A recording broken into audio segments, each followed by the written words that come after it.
Welcome back to part 2 of this video series about capitalism, in which we are exploring its morality. Is capitalism a good thing or a bad thing?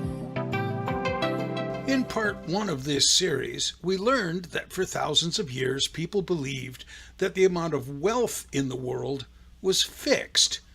This meant that earning a living was a zero-sum game. The only way to make money was to take it away from somebody else. The only practical way to increase the amount of wealth in a community was to add additional labor by adding either more people or more farm animals. But this not only generated additional wealth, it also generated more mouths to feed. So the amount of wealth that was available for each individual changed very little, if at all.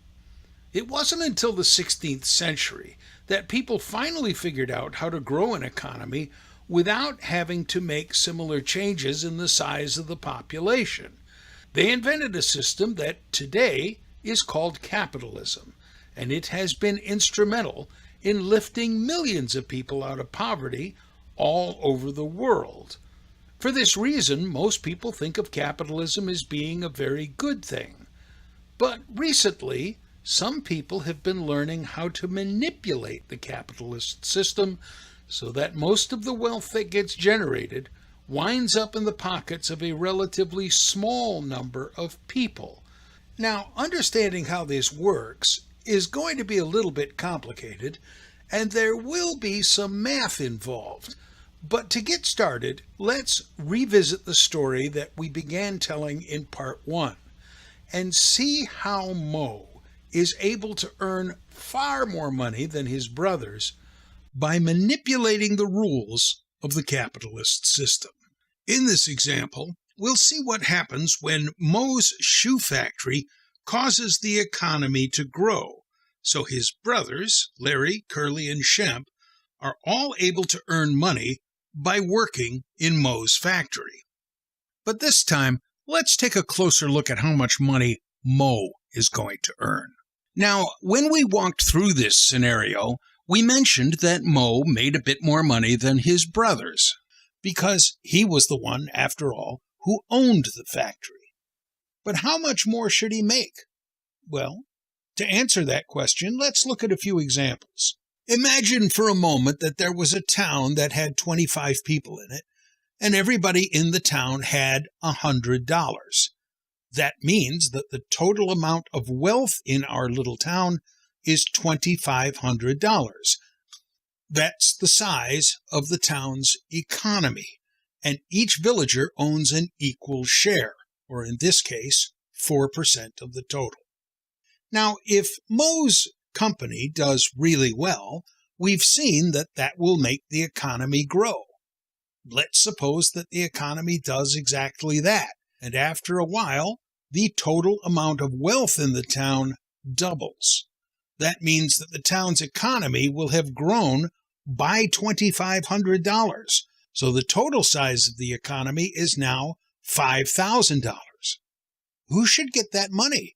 How should it be split up among the people who worked at the factory?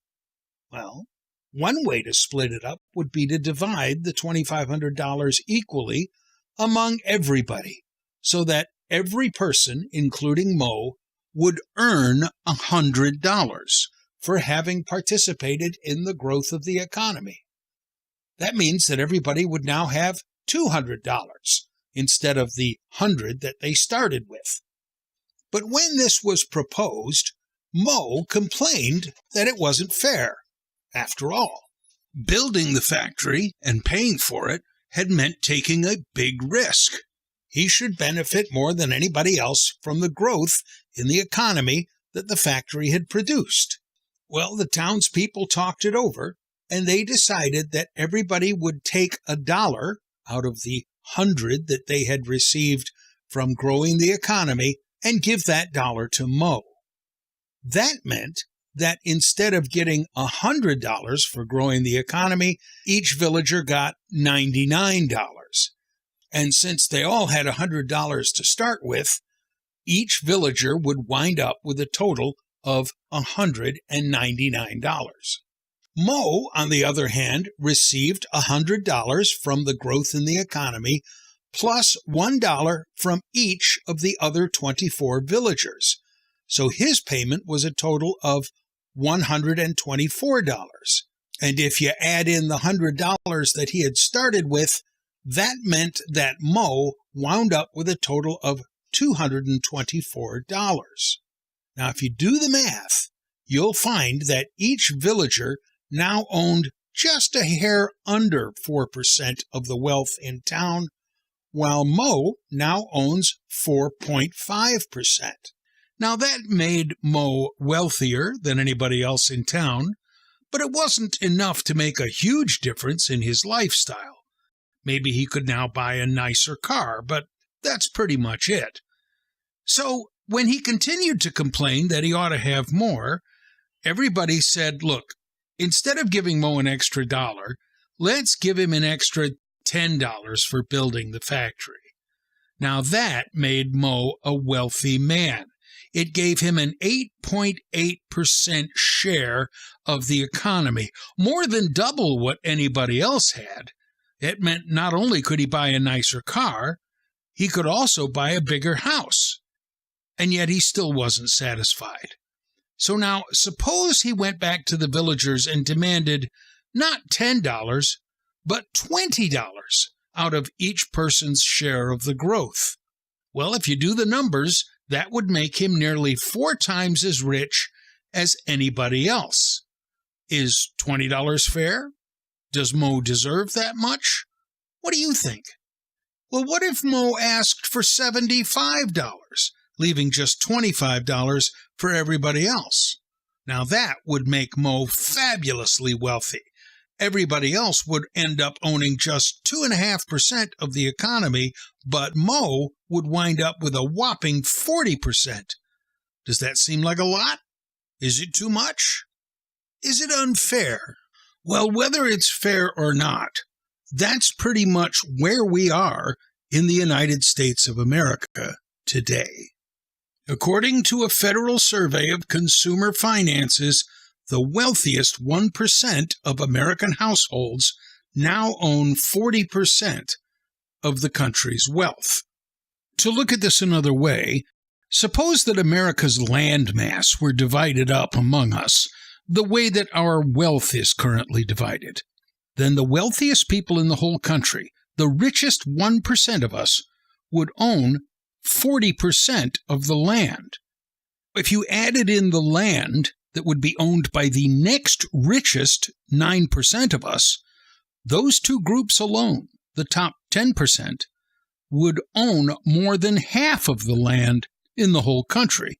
And if you add up the land that's owned by the next wealthiest 30% and the land that's owned by the 20% just below them, that would leave 40% of the population that has to get by on the land represented by this tiny red dot. Finally, there's one more thing that we should explain in a little more detail. Mo did take a big risk when he built the factory, and so he should earn more money than his brothers do, because they didn't risk anything by just working there. Now, when we walked you through the example, we said that the townspeople got together and decided to give Mo a share of their earnings, because, after all, it would only be fair to do so. But that's not actually how it works. In reality, Mo wouldn't have to get the townspeople to agree to give him anything. He could simply take a share of their earnings by paying himself more and paying everybody else less. After all, he's the owner of the business. He can set everybody's wages however he wants. But if Mo gets greedy and decides that he wants a greater share of the economy than his workers are willing to give up, he runs the risk that they might all decide to quit, leaving him with nobody to work in his factory. He may need to be a little sneakier about getting everybody to turn their income over to him. That's when he might decide to enlist the aid of his friends in the government. In exchange for a campaign contribution or two, he might ask them to change the tax laws, raising the taxes on Larry, Shemp, and Curly, while cutting his own taxes. This is how he is able to get part of their income without ever having to ask for it or take it out of their paychecks. Now, this has led some people to conclude that capitalism is, by its very nature, evil, and that while it does do a good job of generating wealth, it does it in such a way that the only ones who benefit from it are the wealthiest and most powerful people among us. This has led some very prominent people to dismiss unbridled capitalism in ways that suggest it is immoral.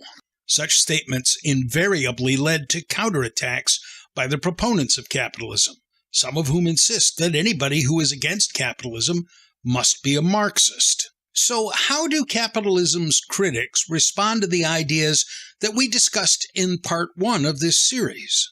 Capitalism's staunchest defenders have been pointing out the fact that capitalism has done an incredible job of alleviating poverty in almost every place where it has been tried.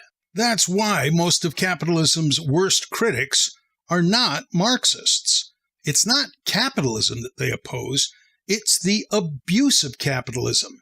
It's the manipulation of the rules of capitalism so that they benefit the rich at the expense of the poor.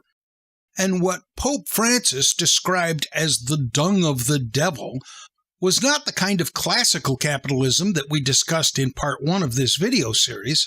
It's unbridled capitalism, a reference to the kind of abuse of capitalism that we've been discussing. Which leads us back to the question we asked at the beginning of this video.